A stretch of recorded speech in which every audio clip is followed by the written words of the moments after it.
बता रहा हूँ भैया।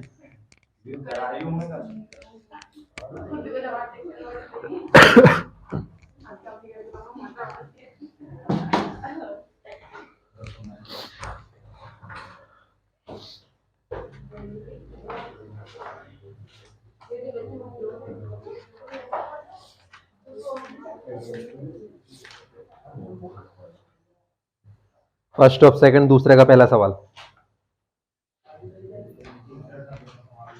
दूसरे का पहला सवाल कितनों ने कर लिया? कितनों ने कर लिया? नहीं किया? सही है, बिना कहे तो थोड़ी कर लेंगे हम। बताओ तो क्या लिखा? 7 प्लस सही 1/2 प्लस 14 प्लस 7 3 10 17। मैं अगला पढ़ लिख रहा था, मेरे को क्या पता ही नहीं दिया। प्लस लास्ट कितना?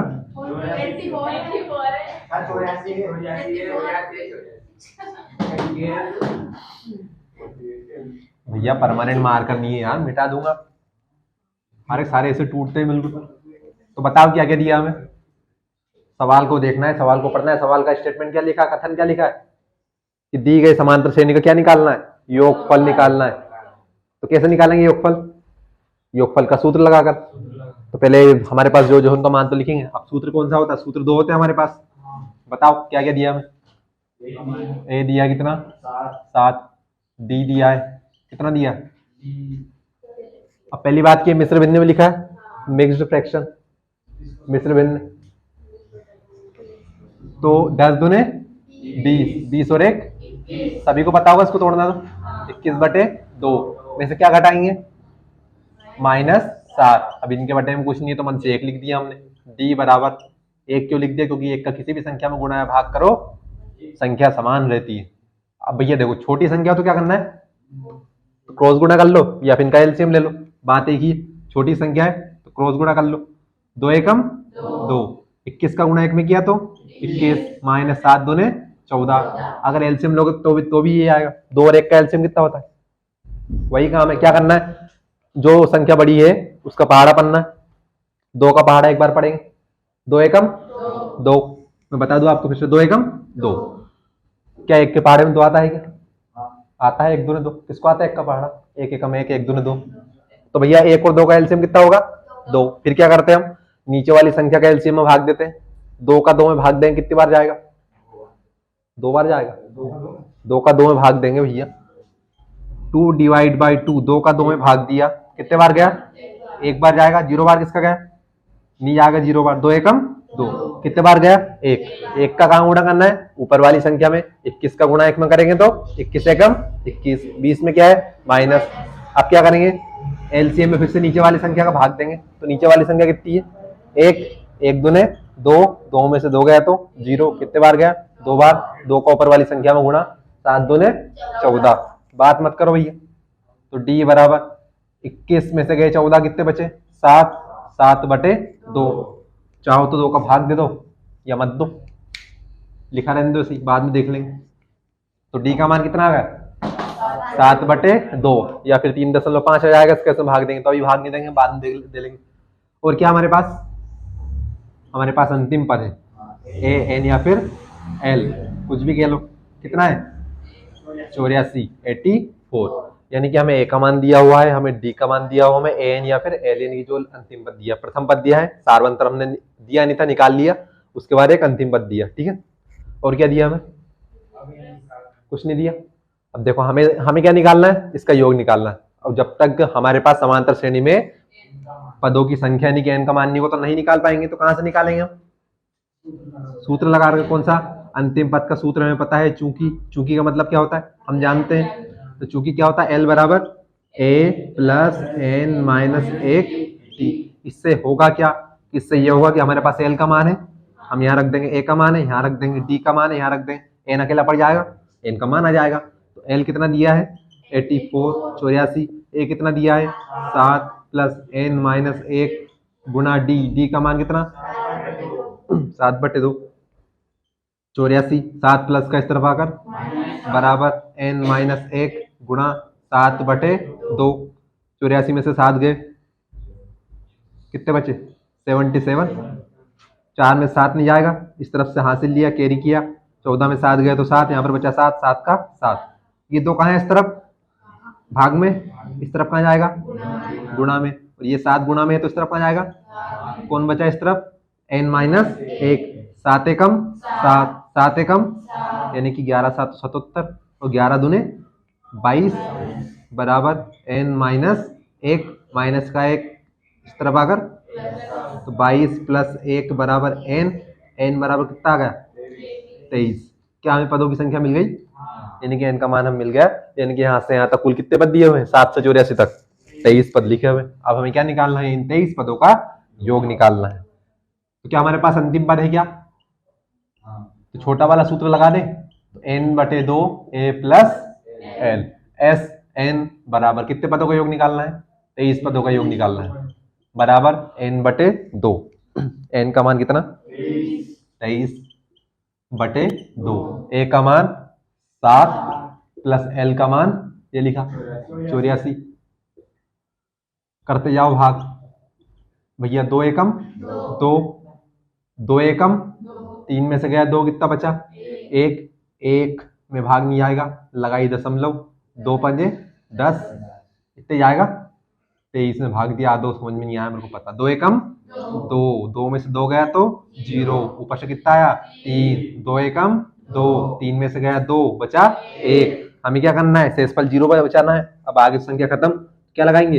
दशमलव। दशमलव के बाद क्या बढ़ती है? 0। और 2 पंजे 10, तो 10 में से 10 गया तो 0, कितना बचा? 11.5। ये लो भैया 11.5 गुणा कितना हो जाएगा? 84 और 7 कितने होते? 91। पढ़ो 91 का पहाड़ा 5 बार। 91 पंजे 9 पंज 45, 455। 455 के 5 बचे 45।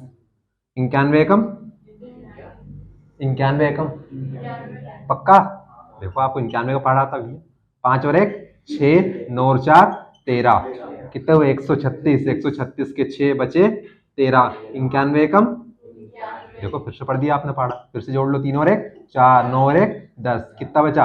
104। कितने अंक पर दशमलव है? एक यहाँ पर और यहाँ पर नहीं है, तो सिर्फ एक अंक पर। यानी कि इस समांतर श्रेणी के 23 पदों का योग कितना आया? 1046.5। कितनों का आ गया समझ में? एक को नहीं आया तो हाँ तो कर दिया करो, उतार लो फिर।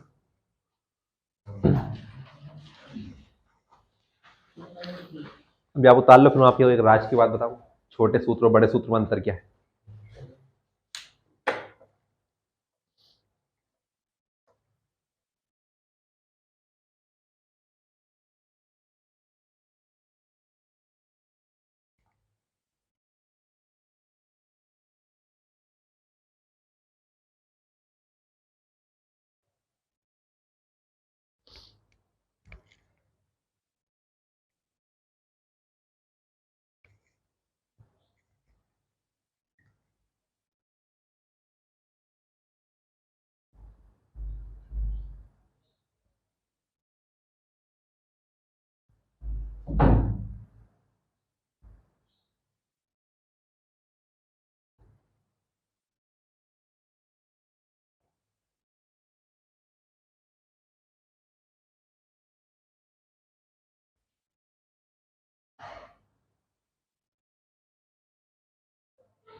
क्वेश्चन नंबर 3 पर जाने से पहले मैं आपको छोटे सूत्र और बड़े सूत्र का राज बता देता हूँ। भैया रखने का काम नहीं है। एक हमारे पास समांतर श्रेणी ज्ञात करने का बड़ा सूत्र होता है। अब बड़ा और छोटा तो हमने कहा उसको n/2 क्या होता है 2a + n-1d। यह सूत्र क्या है? यह भी समांतर श्रेणी ज्ञात करने का सूत्र है, समांतर श्रेणी का योग ज्ञात करने का सूत्र है। और ये वाला लिखा है समांतर श्रेणी का योग ज्ञात करने का सूत्र। उतार लिया सभी ने? अच्छा ध्यान से बताना, अगर आपके पास a हो जो कि 5.1 में था, आपके पास a का मान, आपके पास d का मान था, आपके पास n का मान था, तो आप उससे n का सूत्र लगाकर क्या ज्ञात करते थे? अगर हमारे पास a का मान हो, d का मान हो और n का मान हो तो हम ये वाला सूत्र लगाते थे an। इससे क्या ज्ञात करते थे? समांतर श्रेणी का अंतिम पद ज्ञात करते थे क्या? और इसी अंतिम पद को क्या हम l कहते हैं क्या? कहते हैं। ध्यान से देखना, अगर ये मेरे पास लिखा a + a तो ये कितना हो जाएगा? 2a हो जाएगा। होगा नहीं होगा? होगा। समांतर श्रेणी का l भी अंतिम पद होता है और an भी अंतिम पद होता है, ये आपको पता है। ध्यान से देखना इस वाले सूत्र में क्या लिखा है, Sn = n/2। मेरे पास यहाँ पर 2a लिखा है, 2a को मैं ऐसे लिख सकता हूँ a + a, ठीक है, प्लस आगे का ऐसा कैसे लिख दो, 2a को मैंने तोड़ के लिख दिया a + a + n-1d, इतना लिख दिया। तो Sn = n/2। ध्यान से देखना ये क्या लिखा है a, और यहां से यहां तक का आप सूत्र देखो पूरा, ये क्या लिखा है a + n-1d, a + n-1d किसका सूत्र होता है? l का। तो प्लस प्लस और ये क्या आ गया l, तो सूत्र वही है आपका। चूंकि आपको अंतिम पद दिया है इसलिए आप ये वाला सूत्र लगा रहे हो, आपको अंतिम पद अलग से ज्ञात नहीं करना पड़ेगा। पल्ले पड़ा नहीं पड़ा, तो इसी सूत्र से ये सूत्र बना, कोई अलग से नहीं आया। पर कब आया काम? चूंकि अब हमें पहले वाले सवाल में देखो, आप इसी का 5.3 का 3 ही पढ़े ना, इसका पहले वाला सवाल, इसमें सीधे सीधे क्या लिखा था? 10 पदों तक, 100 पदों तक, 12 पदों तक, 11 पदों तक। क्या हमारे पास इसमें एल का मान था क्या? प्रश्नावली 5.3 का जो पहला सवाल है इसमें हमने समांतर श्रेणी का योग ज्ञात किया था। इसमें क्या हमारे पास अंतिम पद का मान था क्या? नहीं था ना। क्या लिखा था? 10 पदों तक, या वो योग निकालो 15 पदों तक, अंतिम पद का मान नहीं था। लेकिन दूसरे वाले सवाल में अंतिम पद का मान दिया, तो इसलिए हमने सीधे सीधे सूत्र को तोड़ के ये वाला सूत्र बना है इसी से। तो कोई ये बड़ा छोटे में अंतर नहीं है। हम ये वाला सूत्र कब लगाएंगे? जब सीधे सीधे वहां अंतिम पद दिया हो। तो यही अंतर है, कोई अलग से नहीं आया वो सूत्र। निकालो तीसरा सवाल।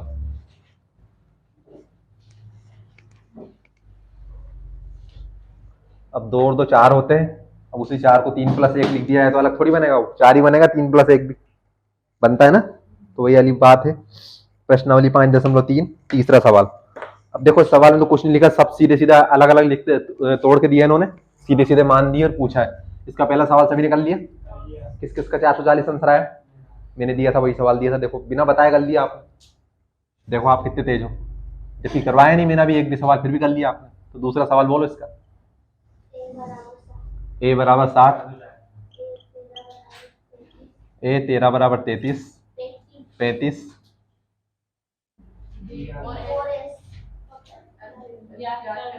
क्या क्या ज्ञात करना है? डी। Sn का मतलब होता है S13 यानी कि हमें एक तो 13, अब ये S13 लिखा, इसका मतलब क्या है? 13 पदों का क्या योग ज्ञात करना। कि यहाँ पर अगर Sn लिखा होता तो समांतर श्रेणी का योग, लेकिन उसी समांतर श्रेणी में कितने पदों का योग ज्ञात करना हमें? सिर्फ के 13 पदों का योग ज्ञात करना है। उसके बाद हमें प्रथम पद दिया है, एक हमें डी का मान भी ज्ञात करना है। ठीक है, बताओ तो इस सवाल में हमें क्या क्या दिया है? कि जो सामने लिखा वो दिया है क्या और क्या? हाँ तो भैया ए का मान दिया है, और ये A13 का मतलब क्या है? क्या आप एक बार गलती से बोल दिया, दूसरी बार थोड़ी बोलेंगे, सुन लिया करो एक बार में। ये 13 का मतलब क्या है? ये सवाल लिखा है a = 7, A13 = 35, तो a बराबर तो आपने बता दिया प्रथम पद होता है। डी का मान हमें ज्ञात करना है, समांतर श्रेणी के 13 पदों को हमें योग ज्ञात करना है। A13 का मतलब क्या है? A13 का मतलब क्या? अंतिम पद, पदों की संख्या। पदों की संख्या तो n होता है। हाँ क्या दिया है?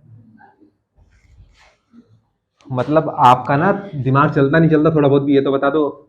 हम प्रथम पद को कैसे लिखते हैं? ऐसे लिखते हैं A1।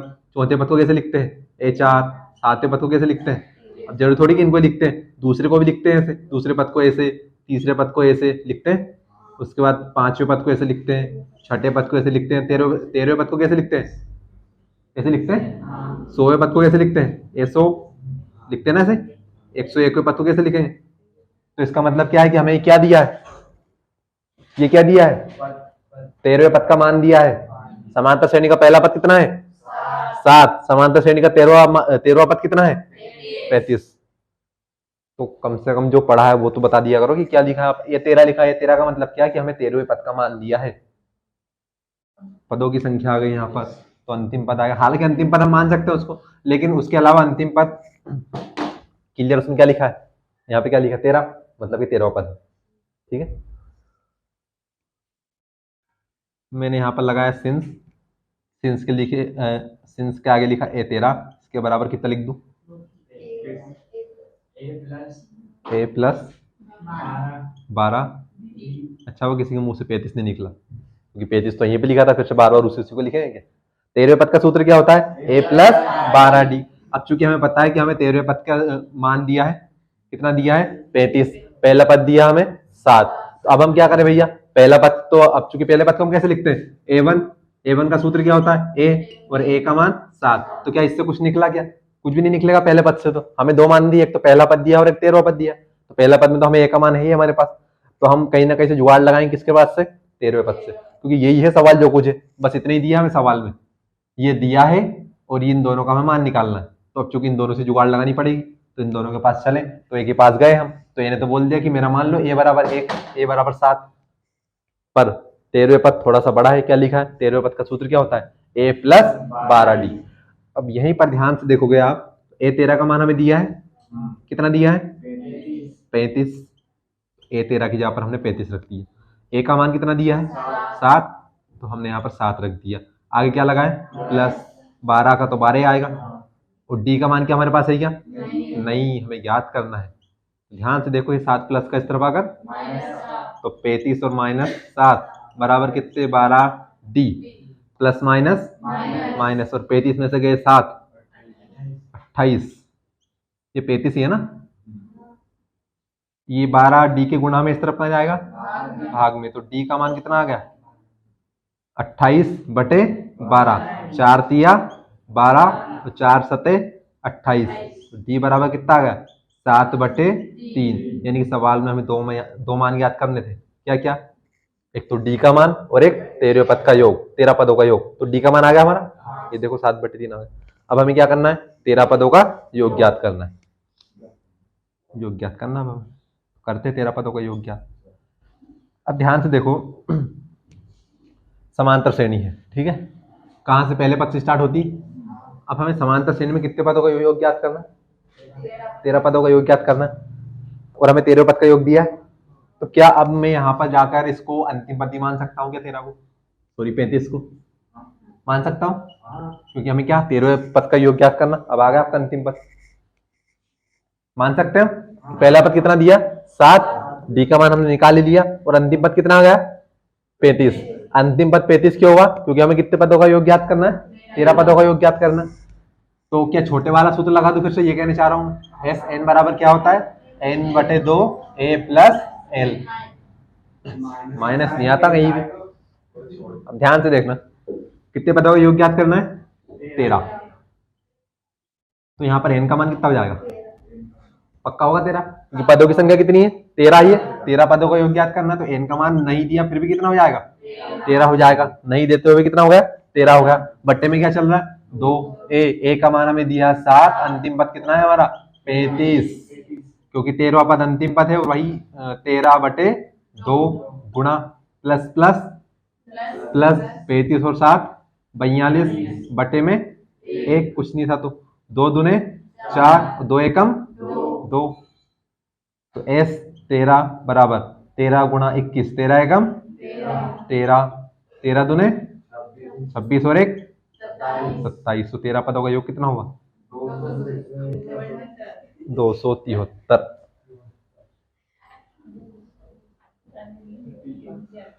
है नहीं आया समझ में, है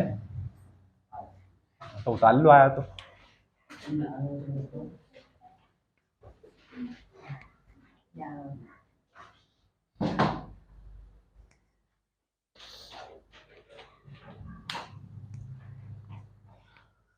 पहला हो गया, दूसरा हो गया, तीसरा।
अब तारीख आ जाए।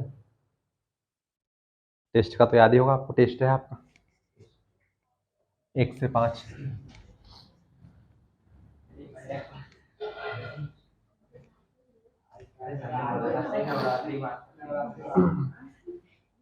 खा लिए सभी ने?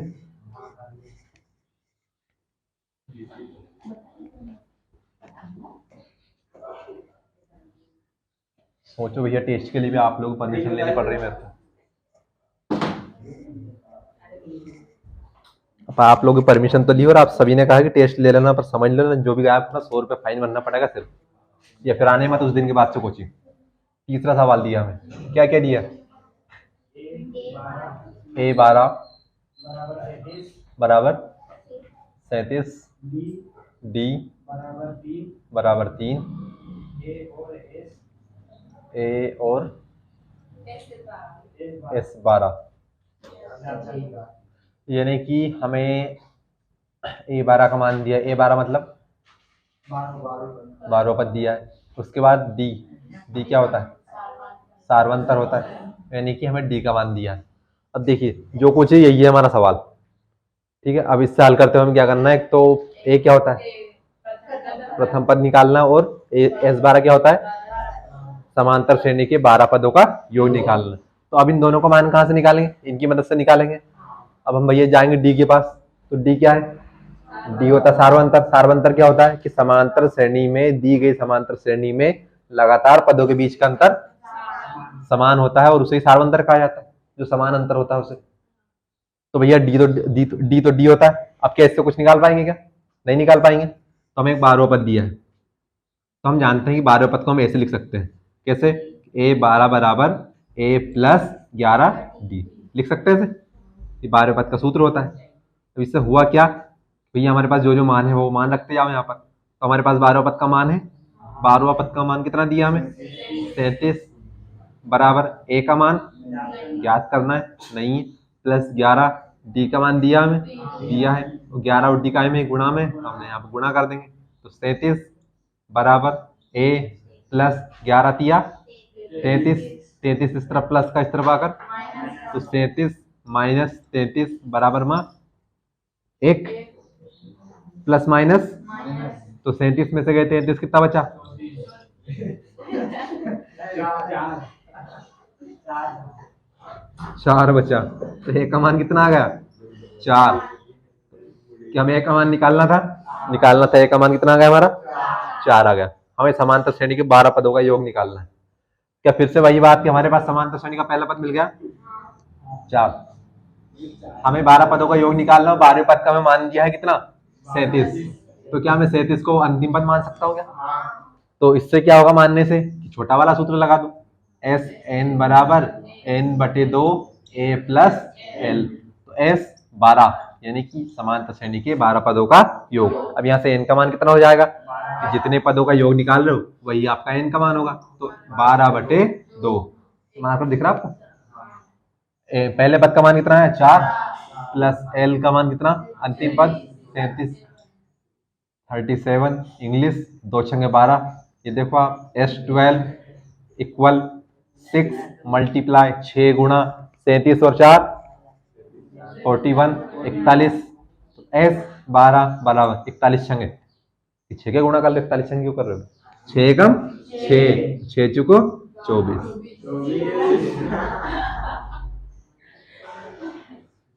मैं समझ गया अपनी आपकी भावनाओं को कि अगली बार 41 का 12 नहीं पढ़ना 6 के पढ़ना है, कि हमारा 6 चुकू तो 12 हो रहा है।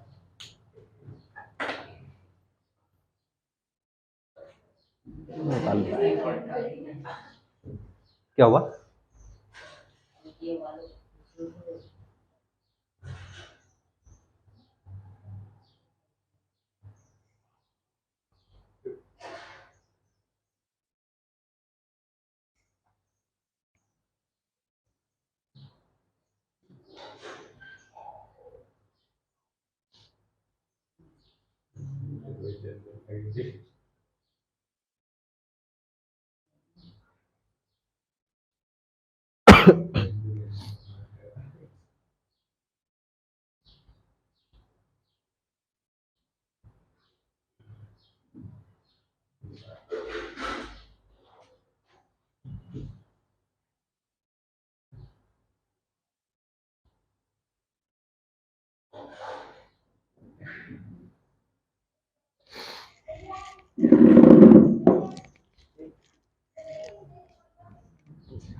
अगला सवाल।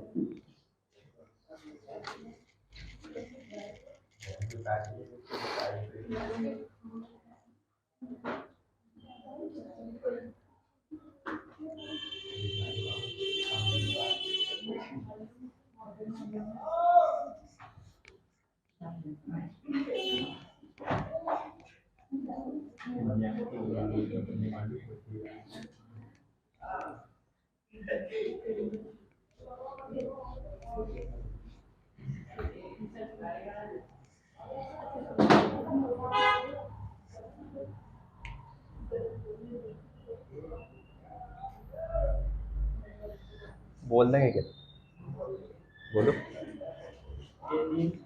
है A3 बराबर 15, S10 बराबर 125, S10 बराबर 125, डी और A10 ज्ञात करना है। अच्छा, A10 का मतलब क्या हुआ?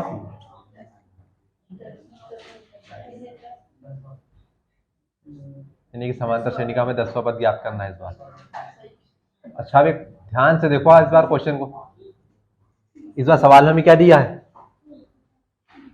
10 पदों का योग दे रखा है। इस 10 का मान कितना दिया है? 125। अब तक हम समांतर श्रेणी के पदों का योग ज्ञात कर रहे थे, इस बार क्या दिया है? योग का मान दिया रखा हमें। और क्या दिया हमें? तीसरे पद का मान दिया है। कितना दिया है? 15 दिया है। अब भैया जो दिया है यही दिया है, बांट दो इनको। इन दोनों का मान निकालना है और इन दोनों का मान दिया है। अब इन्हीं से करेंगे जो कुछ करेंगे। हाँ तो भैया करते जाओ सवाल को, ध्यान से देखो क्या क्या दिया है। तीसरे पद का मान दिया है A3। A3 का मान मतलब तीसरा पद होता है, तो चूंकि हम तीसरे पद को ऐसे लिख सकते हैं, तीसरा पद A3 बराबर कितना? A plus 2D। और A3 का मान कितना होता है? मतलब होता नहीं है, दिया है सवाल में, फिक्स थोड़ी होता है। तो तीसरे पद का मान दिया, कितना दिया है? 15। तो हमने A3 की यहाँ पर दिया, रख दिया 15। क्या हमारे पास प्रथम पद है क्या? नहीं है। कहाँ कहाँ याद करना है? कहाँ लिखा प्रथम पद याद करना है? नहीं लिखा कहीं भी। प्लस क्या लिखा है? 2। हाँ, डी का मान हमें ज्ञात करना है। तो आपको पता है कि समांतर कोई भी इससे सूत्र रखे हम जिसमें एक का मान निकाल सकते हैं और इसमें दो का मान थोड़ी निकाल सकते एक साथ। अब किसको इस तरफ, तो ये क्या बन गया आपका? समीकरण बन गया। किस प्रकार का समीकरण बना? कौन बताएगा नाम? तो मैं इसको ऐसे लिख दूं, a प्लस 2D बराबर 15। अच्छा लगेगा इसे देखने में, क्योंकि हम ऐसे लिखते हैं। इनाम दिया जाएगा जो इसका नाम बताया किस प्रकार का समीकरण बना, जो पहले वाला आ रहा है। पता होगा आपको तो समीकरण किस प्रकार का बना।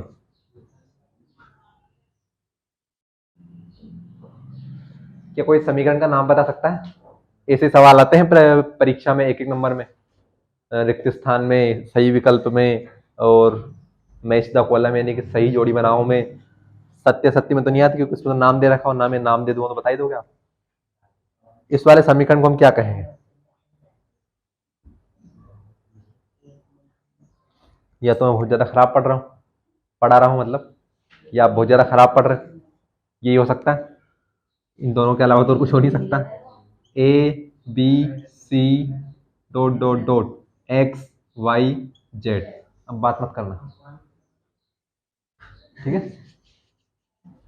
मेरे को पता है सब कौन क्या कर रहा है भैया, मैं आपको इग्नोर कर रहा हूँ इसका मतलब ये नहीं। अच्छा ये बताओ, इनको हम क्या बोलते हैं? कि दूसरे प्रकार की ABCD, हमसे यही उम्मीद थी आपको कि आप ABCD बोलोगे इनको।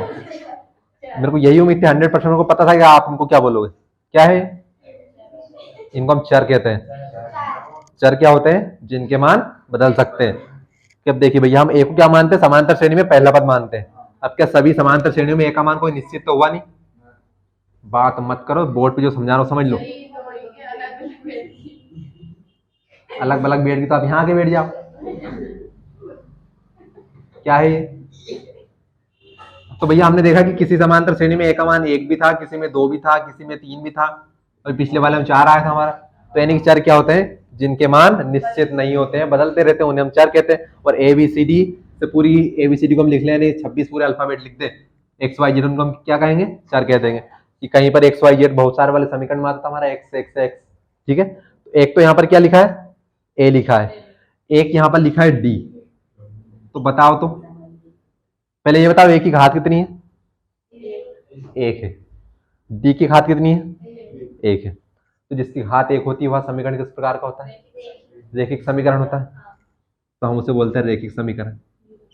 अब ये भी आपने बताया, रैखिक समीकरण, ठीक है? अब यहाँ पर A क्या है? एक चर है, क्योंकि A का मान आएगा, कुछ भी आ सकता है। अगले सवाल में दूसरा आ सकता है, निश्चित तो है नहीं। D क्या है यहाँ पर? D भी एक चर है। तो यहां से आपको इस वाले समीकरण में कितने चर दिख रहे हैं? 2 चर दिखे। तो क्या मैं इसको ले सकता हूं कि 2 चर वाला रैखिक समीकरण? हुआ नहीं हुआ? रैखिक समीकरण है, क्यों है? क्योंकि घात 1 है, दोनों की घात 1 है। उसके बाद क्या है? एक प्रकार का चरिए, एक प्रकार का चरिए। तो कितने प्रकार के चर हो गए? 2 प्रकार के हो गए। तो मैंने सीधे सीधे क्या लिखा? 2 चर वाला रैखिक समीकरण। थोड़ा सा देख के बता लिया करो, अब आप ही ने बताया इसको अलग अलग करके मिलाना है हमें टुकड़ों में। हर बार ऐसे थोड़ी कि x प्लस वाई बराबर 3 आएगा तो सेम रेखिक समीकरण करेंगे। ये रेखिक x प्लस वाई बराबर सी, ये होता है आपका रेखिक x प्लस वाई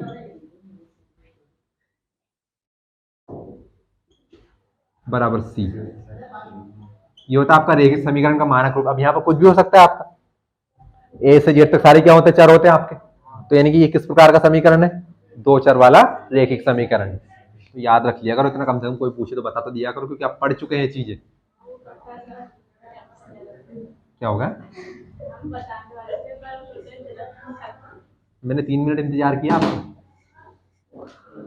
हाँ, आते हैं हमारे सवाल के ऊपर। यहाँ वहां की बात छोड़ो, सवाल कराओ, हमें नहीं मतलब।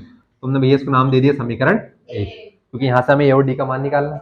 अब सवाल में दिया एक तो तीसरे पद का मान दिया है a3, तो हमने तीसरे पद को लिख दिया। एक हमें दिया 10वें पद का मान, ठीक है, s10 दिया, यानी कि समांतर श्रेणी के 10 पदों का योग दिया। अब भैया समांतर श्रेणी के योग का सूत्र क्या होता है, ये होता है Sn बराबर n/2। अब देखिए यहाँ पर d है, तो चूंकि हमें d लाना तो हम बड़ा वाला सूत्र लिखते 2a, क्योंकि यहाँ पर हमारे पास अंतिम पद तो है नहीं, 2a प्लस n-1 और d।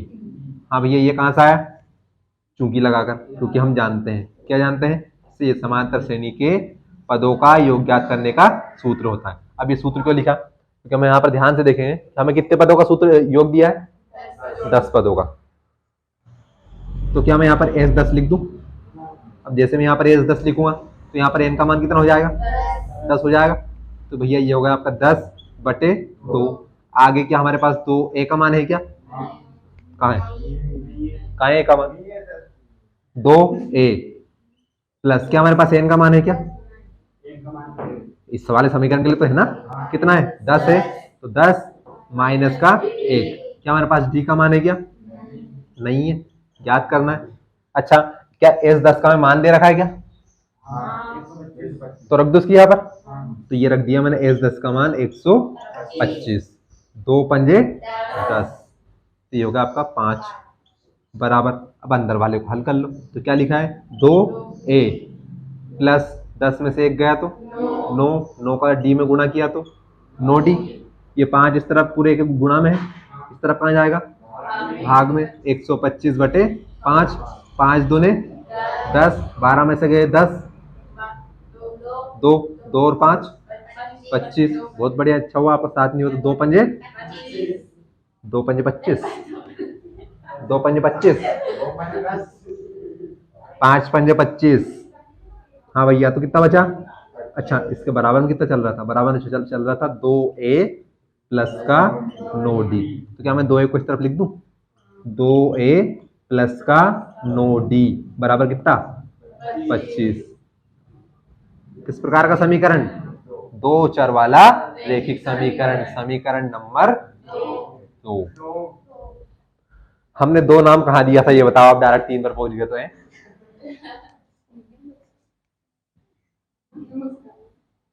मैंने आपके सामने खड़ा हूं, मेरे कान बहुत तेज है, मेरे को सब सुनाई देता है, मैं बस आपको इग्नोर करता हूं। तो इसका मतलब ये नहीं कि आप कुछ भी बोलोगे तो मैं सुन लूंगा क्या। अब भैया क्या करना है, हमें निकालना डी का मान, हमें निकालना 10वें पद का मान। अब 10वें पद का मान निकालने के 10वें पद का सूत्र क्या होता है, a प्लस का 9d। तो भैया एक तो 10वें पद का मान निकालने के लिए हमें a का मान भी चाहिए और d का मान भी चाहिए, और d का मान तो वैसे भी हमसे पूछा है। तो हमें क्या करना है कि पहले a और d का मान निकालना है। कहाँ से निकालेंगे, कि अब हमारे पास जो जो सवाल में दिया था उनका तो हमने इस्तेमाल कर लिया। क्या इस्तेमाल कर लिया, हमें दिया था तीसरे पद का योग, मतलब तीसरा पद दिया था, योग नहीं दिया था, सॉरी, तीसरा पद दिया था हमें। तो तीसरे पद को हम इस प्रकार लिख सकते हैं, a3 बराबर a प्लस 2d, और हमें तीसरे पद का मान दिया था 15 बराबर a का मान हमारे पास नहीं है, तो ऐसा का ऐसा, प्लस का प्लस, 2 का 2, d का मान हमारे पास नहीं है, ऐसा का ऐसा। a प्लस 2d बराबर कितना हो गया, 15। भैया तीसरा पद दिया था, इस समय इतने कुछ कर सकते हैं, इसको हमने छोड़ा। अब उसके बाद हमें 10 पदों का योग है हमारे पास, ये समांतर श्रेणी के 10 पदों का योग दिया, क्या लिखा है, s10 बराबर 25। कैसे पता चला कि 10 पदों का योग, क्योंकि यहाँ पर n का मान कितना लिखा है 10, यानी कि 10 पदों का योग कितना है 125। तो अब सीधे सीधे हमने पहले क्या लिखा, समांतर श्रेणी के योग ज्ञात करने का सूत्र लिखा। Sn बराबर क्या होता है, n/2, 2a प्लस n-1d। छोटा वाले क्यों नहीं लिखा, क्योंकि हमारे पास अंतिम पद नहीं है, यहाँ पर नहीं है। अब भैया इसको हमने थोड़ा सा हल किया, तो चूंकि हमें हमारे पास कितने पदों का योग है, 10 पदों का योग है, तो हमने यहाँ पर n की यहाँ पर कितना लिखा, 10 लिखा, क्योंकि 10 पदों का योग है। बराबर, चूंकि हम 10 पदों का योग लिख रहे हैं तो यहाँ से n का मान भी कितना हो जाएगा 10। 2a ऐसा का ऐसा, क्योंकि हमारे पास a का मान नहीं है, प्लस का प्लस, और n का मान हमारे पास है 10, क्योंकि 10 पदों का योग है। माइनस का a एक ऐसा का ऐसा, और d का मान भी हमारे पास नहीं है। हमने इसको हल किया, 2 पंजे 10, 10 पदों का योग था, उसकी यहाँ पर 125 लिखा। यहाँ से आया 5, 2a ऐसा का ऐसा, प्लस 10 में से एक गया तो 9, 9 का गुना d में किया तो 9d, ये 5 गुना में था, इस तरफ जाकर भाग में, तो क्या बचा 2a प्लस 9d बराबर का 25। अभी क्या सिर्फ ये दो थे, इन दोनों से इतना बड़ा हो गया सवाल। अब हमें इन दोनों का मान निकालना है, तो क्या करो, पहले तो दोनों समीकरण को पास पास लिख लो। क्या करेंगे हम, समीकरण 1 व 2 से, ठीक है, दोनों समीकरण को पास पास लिख लो। क्या लिखा है, a प्लस का 2d बराबर 15, ये लिखा a प्लस 2d बराबर 15, ये क्या है समीकरण 1। यहाँ पर क्या लिखा, 2a प्लस का 9d बराबर यहाँ पर कितना लिखा 25, समीकरण 2। कैसे निकालते हैं बात, क्या करें आगे। अब भैया हमने फिर से 2 चर वाले 2 रैखिक समीकरण लिखे, हमारे पास दो समीकरण है। अब हमें क्या करना है कि इन दोनों में से किसी एक का गुणांक बराबर कर दो। गुणांक क्या होते हैं कि जो चर के साथ जिनका गुणा होता है। भैया यहाँ पर a में किसका गुणा हुआ है, 2 का गुणा, 9 में किसका गुणा हुआ है, सॉरी d में किसका गुणा है 9 का, d में गुणा 2 का, और a में किसका गुणा हुआ है, किसी का नहीं हुआ तो 1 का। मतलब कि ये 2, ये यहाँ पर 1, यहाँ पर 2, यहाँ पर 9, ये सब क्या है गुणांक है, किसके, इन चरों के a और d के। तो किसी के एक के गुणांक बराबर कर दो। गुणांक बराबर कैसे करते हैं, विलोपन विधि लगा दो या प्रतिस्थापन विधि लगा दो। अब आपको नहीं पता, 9th क्लास वाले ने पढ़ रखा है बस। कैसे करेंगे भैया कि किसी भी जो छोटा वाला है उसको उठाओ, उनका विलोपन यानी कि उल्टा गुणा कर दो। तो भैया किसका गुणा किसमें करना है, समीकरण 1 में किसका गुणा करें, 2 का। कि हमें कुछ नहीं करना है, किसी भी एक चर को उठाओ, या तो a को उठाओ या फिर d को उठाओ। तो हमें a के गुणांक छोटे छोटे लग रहे हैं, यहाँ पर a के साथ 2 लिखा है, यहाँ पर a के साथ 1 लिखा है। इनका गुणांक उल्टा करना है, 1 का गुणा 2 में करना है, 2 का गुणा 1 में करना है। क्यों करेंगे, ध्यान से देखो क्यों करेंगे, उसका अभी बाद में बताएंगे। a के साथ कितना लिखा है 2, तो 2 का गुणा कहाँ करना है, पहले वाले समीकरण में। a के साथ कितना लिखा है 1 का गुणा करना कहाँ करना है, दूसरे वाले समीकरण में। ये है आपकी विलोपन विधि। ये विलोपन का मतलब उल्टा। तो भैया जो करा उसको लिखना पड़ेगा यहाँ पर। तो क्या, समीकरण 1 में 2 का गुणा व समीकरण 2 में 1 का गुणा करने पर, 1 का गुणा करने पर, तो कर दो गुणा। तो अब गुणा करना है तो कहां से कहां तक, यहां से यहां तक, इस पूरे वाले समीकरण में करेंगे, a से लगाकर 15 बराबर के इस तरफ भी बराबर के इस तरफ भी। तो 2 का गुणा 1 में करेंगे तो 2a प्लस का प्लस 2d का गुणा 2 में करेंगे तो 2 दूने 4, और d का d बीच में क्या आ गया बराबर, तो बराबर 15 का गुणा 2 में करेंगे तो 15 दूने 30। अब दूसरे वाले समीकरण पर जाओ तो 1 का गुणा 2a में करेंगे तो 2a प्लस 9d का गुणा 1 में करेंगे तो 9d बराबर 25 का गुणा 1 में करेंगे तो 25। इससे क्या हुआ, विलोपन विधि से। यहाँ पर देखो a के साथ कितना लिखा 2, a के साथ कितना लिखा, एक दोनों वाले समीकरण में a के गुणांक आपस में बराबर हो गए। ये बना समीकरण 3, ये बना समीकरण 4। अब हम क्या करें कि दोनों में सब चूंकि प्लस प्लस तो प्लस होते हैं, ये 2a भी प्लस का, ये 2a भी प्लस का, एक को बना दो माइनस। तो माइनस कैसे करते हैं, इनको घटा दो हमारे हिसाब से। तो समीकरण 3 माइनस का 4, तो करो माइनस। तो माइनस करने पर क्या होता है, जो प्लस है वो माइनस, और माइनस वाला प्लस, प्लस है तो माइनस, प्लस है तो प्लस है तो। अब 2a प्लस का 2a माइनस का प्लस माइनस, 2a में से 2a गया तो खत्म, कैंसिल, प्लस माइनस माइनस। अब 4 में से 9d गए तो 4d में से 9d 5d, माइनस का 5d, क्यों, क्योंकि बड़ी संख्या माइनस की है, बराबर प्लस माइनस 30 में से गए 25, कितने बचे 5। ये माइनस का 5 इस तरफ गुणा में उस तरफ जाकर, और ये 5 का आएगा बचेगा प्लस का, क्योंकि बड़ी संख्या प्लस की है। तो d बराबर 5 बटे माइनस का 5 और 5 एकम 5, तो डी का मान कितना बच गया माइनस का 1। ये देखो हमें सवाल में एक तो डी का मान निकालना था, आ गया। अभी हमारे पास किसका 10वें पद का मान निकालना है। अच्छा 10वां पद होता क्या है, ये होता है भैया a प्लस नो डी, तो इसके लिए हमें किसका मान निकालना है, a का मान भी निकालना पड़ेगा, d का मान तो आ गया हमारे पास, तो अभी हमें a का मान भी चाहिए। तो क्या कर दो कि इस जो d का मान है ये दोनों में से किसी भी समीकरण में रख दो।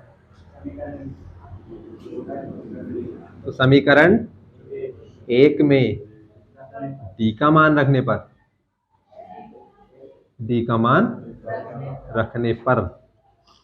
तो भैया रखो d का मान, तो a प्लस 2d बराबर के 15, a तो ऐसा का ऐसा प्लस 2 गुना d का मान माइनस का 1, डब्बे में बंद कर दो बराबर 15, a ये प्लस और ये माइनस, प्लस माइनस 2 का गुना 1 में किया तो 2 बराबर 15, माइनस का उस तरफ जाकर प्लस, तो 15 और 2 15 प्लस 2 15 प्लस 2 17, तो a का मान कितना आ गया 17, इनकी प्रथम पद भी आ गया हमारे पास। पर हमसे प्रथम पद नहीं पूछा, हमसे क्या पूछा है 10वां पद। तो भैया इसके नीचे ये देखो इस वाले डब्बे में अब हमें क्या निकालना है 10वां पद। 10वां पद क्या होता है a प्लस 9 d, 10वां पद a का मान 17 प्लस 9 का मान d का मान माइनस का 1, तो a 10, 10वां पद 17 तो ऐसा का ऐसा प्लस माइनस माइनस 9 का गुणा 1 में किया तो 9, तो 10वां पद प्लस माइनस 17 में से गया 9, कितना बचा 8। तो ये तो रहा आपका डी का मान और ये रहा आपका 10वें पद का मान। आया नहीं आया समझो, पल्ले नहीं पड़ता, ये विलोपन विधि थी पार्ट 3 में विस्तार से पढ़ी है इन्होंने, हम डबल पढ़ेंगे, बताऊंगा मैं विस्तार से क्या होती है। कैसा लगा सवाल, बच्चों सा सवाल था, इतना सा सवाल दिया था, ये दिया था और ये ज्ञात करना था। देखो आप कितना बड़ा सवाल हुआ, उतार लो आराम से, बस की और करने सवाल बहुत है कि आज के लिए तो।